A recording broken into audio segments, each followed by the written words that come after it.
Thank you, Mr. Toastmaster. As Ernie alluded to, a month ago today, actually, I gave a speech how I fought the Cold War. And in that speech, I talked about my experience when I was the meteorologist on the USS Enterprise, as we did some shenanigans to try to kind of tweak the Russian bear a little bit. And I mentioned how we went from the west coast to Hawaii, and this is in the early 80s. And normally a carrier would have gone straight to the Philippines, but instead we turned the corner and went straight up to the Aleutians and fooled the Russians into thinking we'd gone straight. Well, they caught on within a couple of days, and as we got into the Aleutians and closer to Soviet territory, they got really upset with us. And they threw everything they had at us. Every single type of aircraft, bears, badgers, bisons, every single type of ship, destroyers, cruisers. They were out circling us. What are we doing up here? This is our territory. And we were right off of Petropavlovsk, and they didn't like that. So we went on down through the Sakura Strait and sort of went by Vladivostok, and they liked that even less. Well, eventually, we got tired of playing the games. This was a cat and mouse game that we played during the Cold War, and we went on to the Indian Ocean and did our 3 or 4 months out in the Indian Ocean.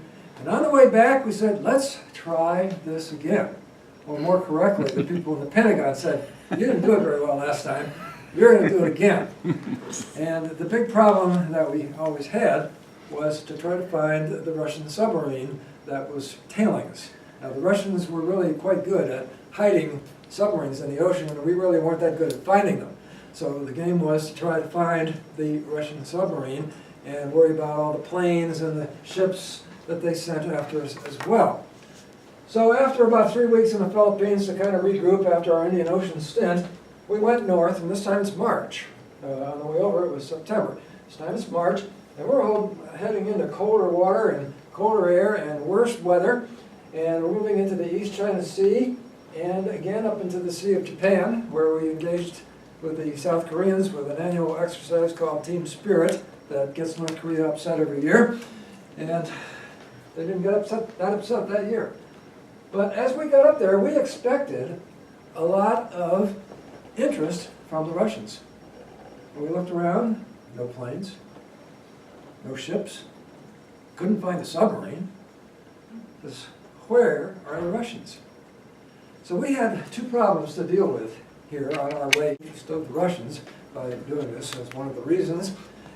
And we had that problem. The second problem was the weather is nowhere near as good in March as it is in September. It actually snowed out there over the open ocean. Didn't make the aviators very happy at all. And I just said, just wait till the sun comes out, it'll melt, and it did.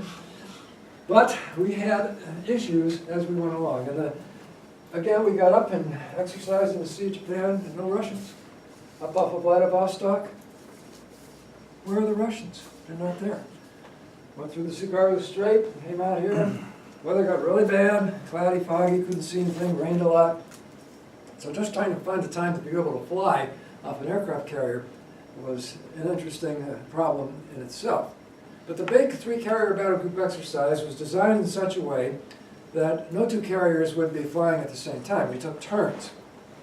And in this particular incident, we had gone into some really bad weather off of Japan, and there was a cold front coming toward us.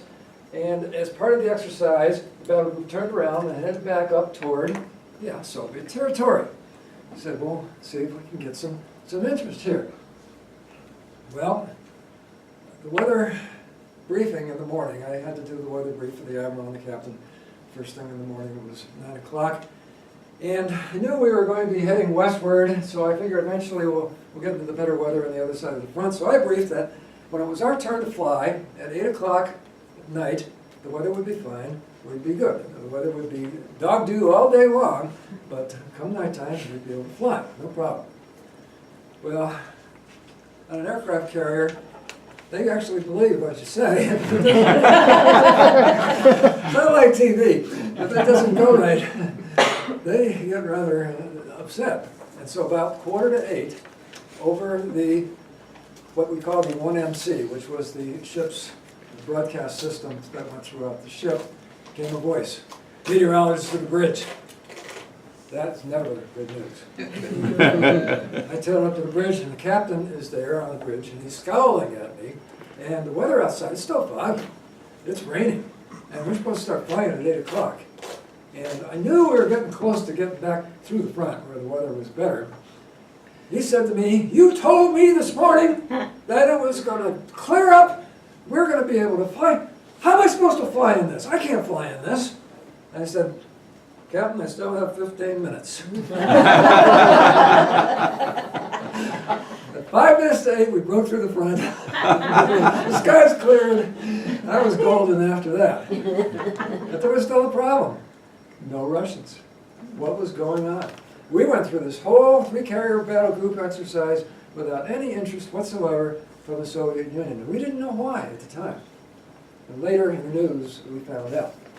Do any of you remember the John Walker spy scandal back in the 80s? Included on it was him and his son and another senior chief petty officer by the name of Jerry Whitworth, who was a cryptologist. Senior Chief Jerry Whitworth embarked on the Enterprise on his tour of duty when we were in the Philippines just before we started all these exercises, and he had access to every piece of information the ship had, and he turned it all over to the Russians right there in the Philippines. And so that's why we didn't see any Russians. They knew what we were going to do. They just kind of sat back and kind of watched them. Yeah, that's where they're going. That's where they are.